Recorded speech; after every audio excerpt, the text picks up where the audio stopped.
Resonance. Resounding or echoing. Reverberant. Reflection. Mirroring. Mimicking. Symbolic. A sign. A callback. An homage. A dedication. A tribute. A resonant piece of art.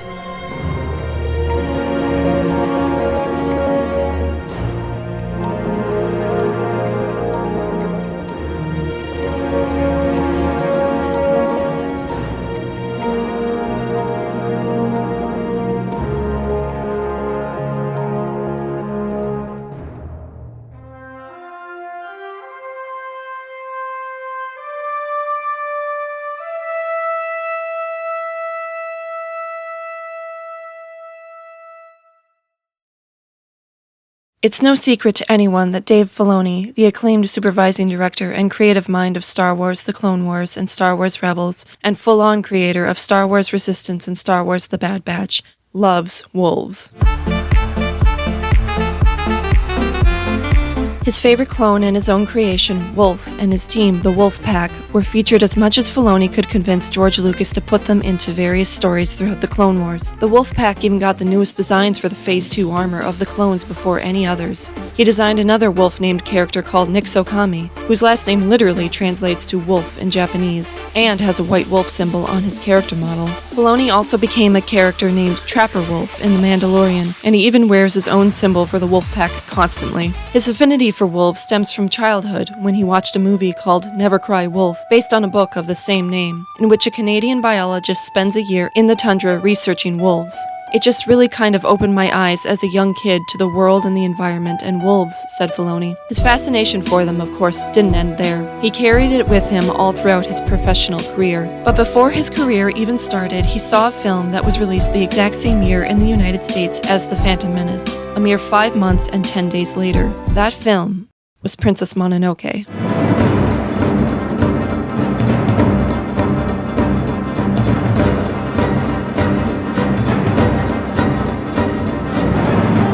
His love and admiration for wolves was bolstered once again, and how could it not be? Princess Mononoke, a film by the famous Hayao Miyazaki and Studio Ghibli, was once said to be the Star Wars of animated features, and that statement still rings true today. It is an epic tale of adventure, mystical forces, revenge, redemption, meeting one's fate, the moralities of good and evil, and the gray between them. Wolves are featured prominently in Mononoke and are probably the most recognizable part of the film. These particular wolves are gods and guardians of their forest. Because of this, they are much larger than regular wolves and hold a great deal of power. The mother, Moro, is an especially large wolf and serves as the surrogate mother of San, a young woman who was abandoned as a baby in the forest by her parents. Because the wolves are the poster characters of the film, you'd think that they are the heroes of the story, but really they aren't. However, they are not villains either. There is no true villain in Mononoke. Everyone, except arguably the main character Prince Ashitaka, has equal parts of good and bad, true and false intentions, humbleness and honesty, and immorality and deception. Those themes also feature heavily in Star Wars as a whole, but none so much as in Star Wars Rebels, primarily seasons 3 and 4, but it is in season 4 that Filoni was finally able to fully realize his long thought out concept of giant white wolves which characters could ride on. This idea was first conceived during his time working on the Clone Wars. He really wanted to bring actual wolves into the show, not just have them vaguely represented as the name of Wolf and his wolf pack. George Lucas was not keen on the idea and would tease Filoni about it a little. His original idea was to use wolves during Ahsoka's escape from Order 66. In the end, this was scrapped, and a different path for Ahsoka's journey through Order 66 was shown instead. But Filoni didn't give the notion up entirely. As he began work on Rebels, the concepts of gray morality came up a lot. The reappearance of Ahsoka was a big factor in that, as she was no longer a Jedi and had more blurry principles than we'd ever seen her have. This idea of being in the middle was even further explored in Season 3 with the introduction of the Bendu. The mix of morally ambiguous characters did not stop at Ahsoka and Bendu, though. In the Season 4 episode Flight of the Defender, a new kind of gray, or should I say white, creature made its appearance. Sabine! Yes, Filoni finally did it. He finally got his beloved wolves into a Star Wars show and made it canon. After all the struggle and all the discarded concepts, he definitively made wolves an integral part of Star Wars. Of course, having a little mention here, Lothrat, Lothcat, Lothwolf run, pick a path and all is done. Or a tiny image there, would not be enough to satisfy him. If he was putting wolves in Star Wars, he was making them a central and important part of the plot, and also influential to the characters. After being denied for so long, I don't blame him for going all out, and to be honest, I'm glad he did. We get to see the blood, sweat, and tears that went into this passion project, all the little details laid bare and on full display. We see the culmination of decades of study and intrigue into one mysterious animal we have here on Earth, brought forth into an equally curious creature in a fictional realm. Now that we have a full backstory on how the wolves got here and other significant elements present in Star Wars animation, let's take a look at the similarities between these two giant entities. The homages and the mirrors, the echoes and reflections, the resonances.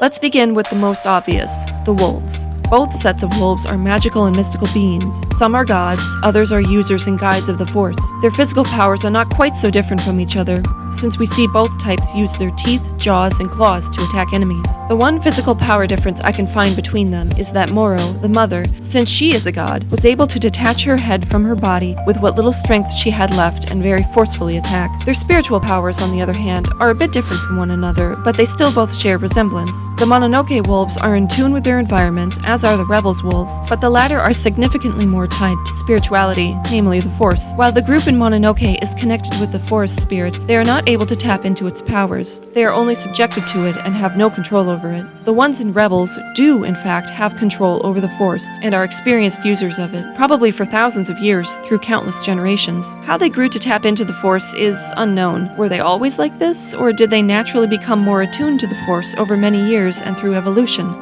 There are other animals in Star Wars that are Force-sensitive who can also manipulate it.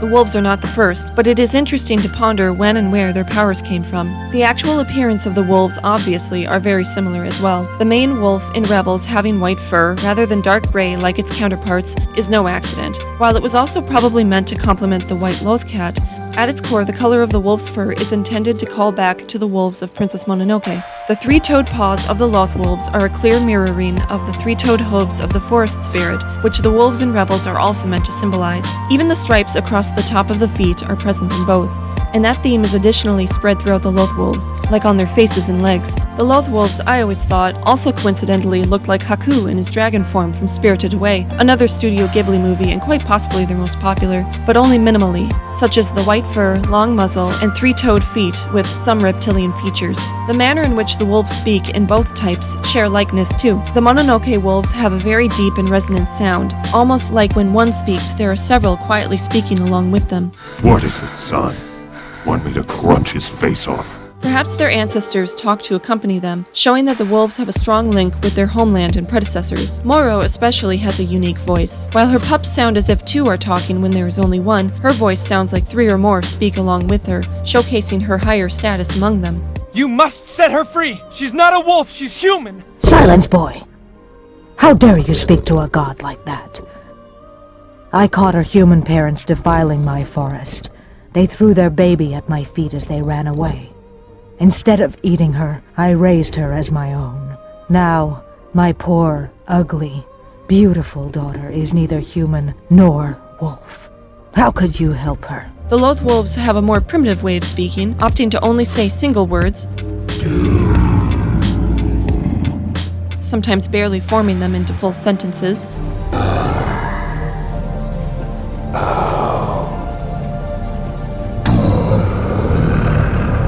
But their tone is so extremely similar to the Mononoke wolves that it sometimes almost feels like plagiarism or outright copying. Of course, it isn't, but on occasion it might sound like it. They, too, have a deep resonance and reverberation in their throats that makes it sound like two or more are speaking when there is only one wolf. How the Loth wolves came to be able to speak is another mystery. The most obvious answer would have to be the Force, and I think that is correct. In the Star Wars universe, there simply could not be any other explanation. The Force is, for all intents and purposes, the magic system in that fictional world. world. In Mononoke, there is no need to explain why these giant creatures can speak. It is simply accepted that this is the norm, that there are gods and demons lurking in the hills and forests, that they are powerful and dangerous, and that they know much more than humans could ever hope to know. They are, for the most part, far beyond human intelligence, so the question of how can they speak like humans seems unnecessary. They just can, and there need be no explanation. The Loth Wolves don't really require any clarification either. They can talk, okay?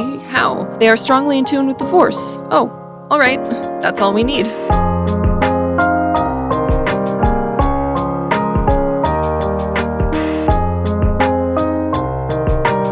Now on to the second most obvious set of similarities, Ahsoka Tano and San. First is Ahsoka's appearance and the inspiration Filoni took from San in designing the young Togrutan Padawan. The clearest resemblance is the facial markings on Ahsoka. These are most like San's when Ahsoka is found by Master Plo Koon as a young child on her homeworld of Sheely. As Togrutans grow and age, their markings, mantras, and leku shift and change in shape and size. You can see this happen most clearly with Ahsoka over the years of the Clone Wars, Rebels, and beyond. Some of the original designs and concepts for Ahsoka show bits and pieces of San's tattoos scattered about in them, but none of them are a one-for-one comparison, simply an inspiration. Another small similarity to their appearances is seen in Ahsoka's Phase 2 character model. Gone are the tube top and miniskirt, now replaced by a more traditional-looking Jedi garment, though still not exactly something a knight or master would wear. This outfit has been termed a battle dress, and I think that's an appropriate title. It bears some resemblance to the dress that San wears beneath her white shirt, along with the armbands both wear. Seems like neither one has any difficulties fighting in dresses either.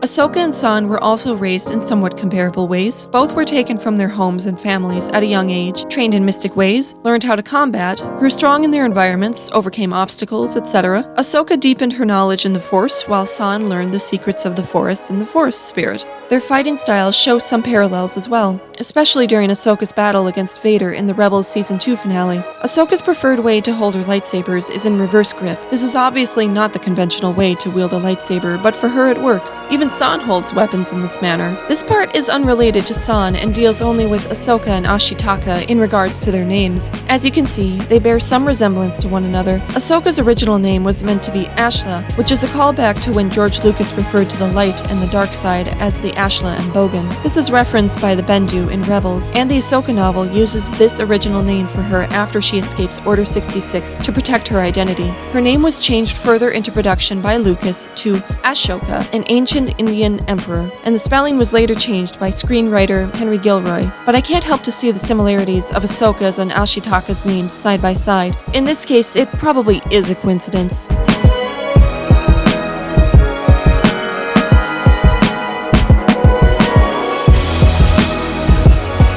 The third set of comparisons, gray morality. In both Mononoke and Rebels, we see morally gray characters that are neither good nor evil. They sometimes play both sides of the conflict, and you can't get a firm grasp on what their true intentions are. Some might call this neutral, but even neutral characters usually end up taking sides if a conflict affects them personally. Nowhere is this idea more blatant than with the Bendu from Star Wars Rebels. He is an ancient, Force-sensitive being who claims to represent the center of the Force, standing between the light and the dark, quite literally in the gray area. His principles state that he cannot get involved in the Rebels' war and must remain impartial to all that happens around him. The one character from Mononoke that he resembles most in both appearance and nature is the Forest Spirit. The Forest Spirit acts as a mediator and neutral party in all things that happen in his forest. The Forest Spirit gives life and takes life away.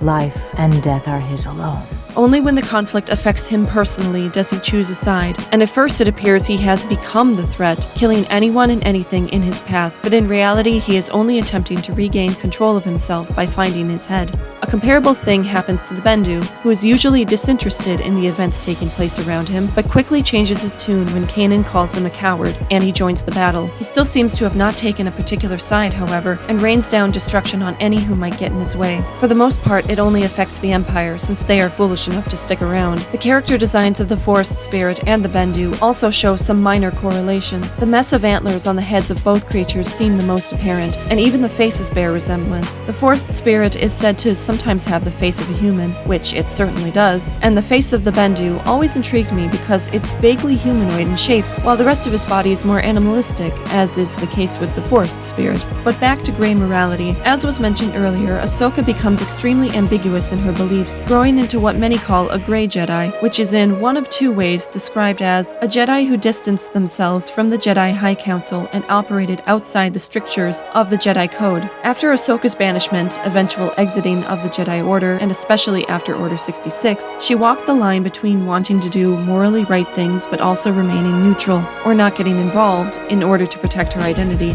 Even as Ahsoka became more involved in the fight against the Empire, she would still sit in the background as more of an observer rather than a participant, usually only giving advice or wise words. A select few times she would join the fight, but only if it involved herself or protecting those closest to her. She would eventually grow into more of a, what I like to call, Silver Jedi, where she learned to be an active participant in the events around her, getting more involved even when things didn't actively affect her, while also retaining some of the ways of a Grey Jedi. She transforms into a Jedi with more light in her than before, hence her subtle wardrobe change in the Rebels finale.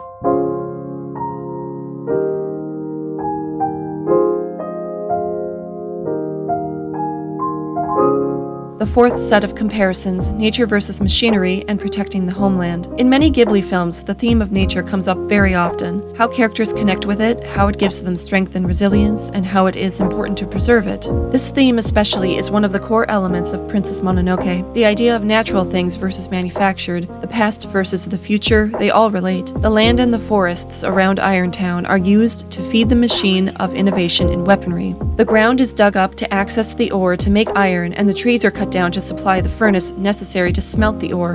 The past, which is the ancient mountains and forests, fuels the future, which is the production of rifles and the evolution of man's domination in the world. In Rebels Season 4, we see a similar story take place. Lothal is highly valuable to the Empire, and at first we don't know why, and it remains a mystery for some time. Eventually it is discovered that the Empire chose this remote planet to house their factories and mines to build TIE defenders. These sites end up polluting and destroying much of the natural environment, and about a year before the Battle of Yavin, most of the planet's surface had been strip-mined to harvest minerals for the Empire, as we see in the Season 4 episode Crawler Commandeers. Thankfully, for Lothal and the Forest of Mononoke, they are each saved and renewed in the end.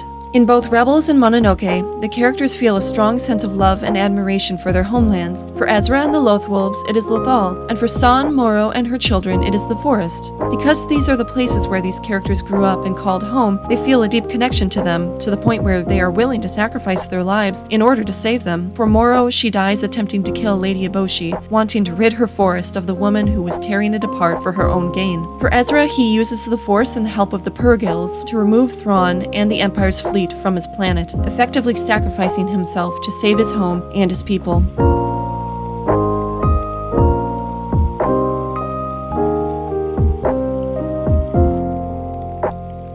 And finally, we'll go over some minor parallels between Rebels and Princess Mononoke. When you get lost, you feel great relief upon finding a guide. Someone or something helps you on your journey and leads you to your destination. In Mononoke, it is the tiny Kodama, little tree spirits with friendly demeanors and encouraging attitudes. In Rebels, it is the white lothcat, a variation of the typical lothcats found all over Lothal. It is generally kinder and more pleasant than the common ones. The Kodama have a connection to their mother tree, the forest at large, and the forest spirit. The white lothcat has a connection to Lothal, the Lothwolves, and the Force itself. The Lothwolves, as mentioned before, were meant to play a big role in Ahsoka's escape from Order 66. Originally, Ahsoka would have been in a large forest, similar to the one in Mononoke, where she would have befriended benevolent wolves. Ahsoka would have found herself meditating on a rock, as we often see the wolves and San doing in Princess Mononoke, when the clones arrive to take her, but the wolves of the forest have other plans. The image of Ahsoka meditating while the wolves appear behind her to jump out and attack the clones is pretty much this scene in Rebels.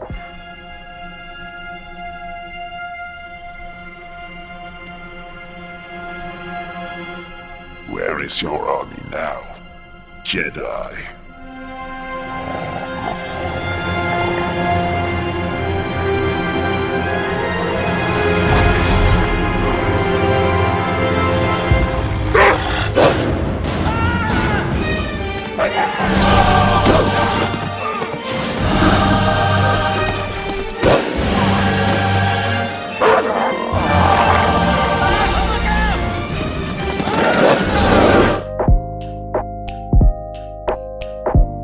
These two are a bit of a stretch, but bear with me. In Princess Mononoke, Ashitaka attempts to save San from the wrath of the people of Irontown. As he tries to rouse her, she wakes up and attacks him with her knife, slashing his cheek and leaving a scar that remains throughout the rest of the film. Ezra sustains a similar set of scars from the Inquisitor in the Season 1 finale of Rebels. The scars eventually heal into what we see for the remainder of his screen time, and I found it interesting that both were on the same side of the face in around the same area. Granted, Ezra has 2 scars and Ashitaka only has 1, but it's still worth mentioning. Then there is the character of Akoto, a giant light gray boar and leader of his tribe. San, upon meeting him, realizes he is blind and later acts as his guide during and after the battle between the boars and the humans. Despite his blindness, he is acutely aware of his surroundings and has no trouble navigating the forest, except when he is severely injured. He serves as a character with great wisdom, strength, and leadership. Compare this to Kanan. Even before he lost his sight, he was the leader of the Ghost Crew's small cell of rebels, aptly named Spectre 1, and was also master and teacher for Ezra.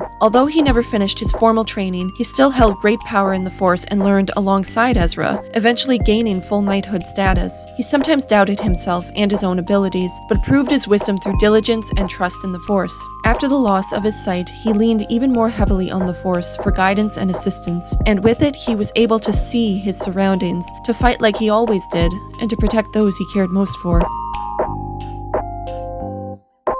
In Season 2 of Rebels, when Kanan, Ahsoka, and Ezra enter the Jedi Temple on Lothal, paintings of the Lothwolves can be seen on the walls very briefly. We see more paintings like this in Season 4 in much clearer detail, but I wanted to point out that the paintings reminded me a tiny bit of the appearance of the Nightwalker, an ethereal version of the forest spirit. While I'm sure that Filoni meant for these paintings to look like they had constellations of stars in them, I couldn't help but think of the Nightwalker and its own star-filled, sparkly body with lines wrapped around it.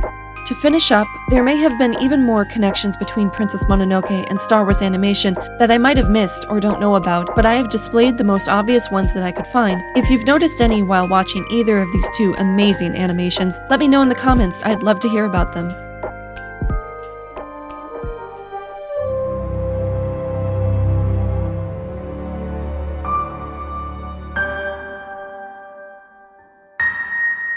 Once again, it is clear that Dave Filoni loves wolves, and that admiration and respect for them led to some of the most interesting additions to the Star Wars canon lore of all time. What was once a faint dream grew into an extended story that is integral to Star Wars, and I can't imagine that universe without it. As is the case with most pieces of media, inspiration and ideas come from a variety of sources, including previous media, and Star Wars animation is no exception. Influences from childhood can hold a lot of weight in the actions we take as adults, and sometimes the path we took as kids can become the well-worn road that we walk along for the rest of our lives. These ideas push us forward to create something new out of the old, to pay homage to our past while also cutting a course for the future. These things from our simple days of childhood grow into complex narratives, but we always find ourselves reaching back into the past for something steady and solid to hold on to, keeping us balanced. That's what Filoni has done. He has stretched his hand back in time to bring us something new but familiar. It's a reflection of where we've been and what we've seen, a mirror highlighting well-used ideas brought forth into a new light. A sign, a symbol, a dedication, a tribute, a resonance in art.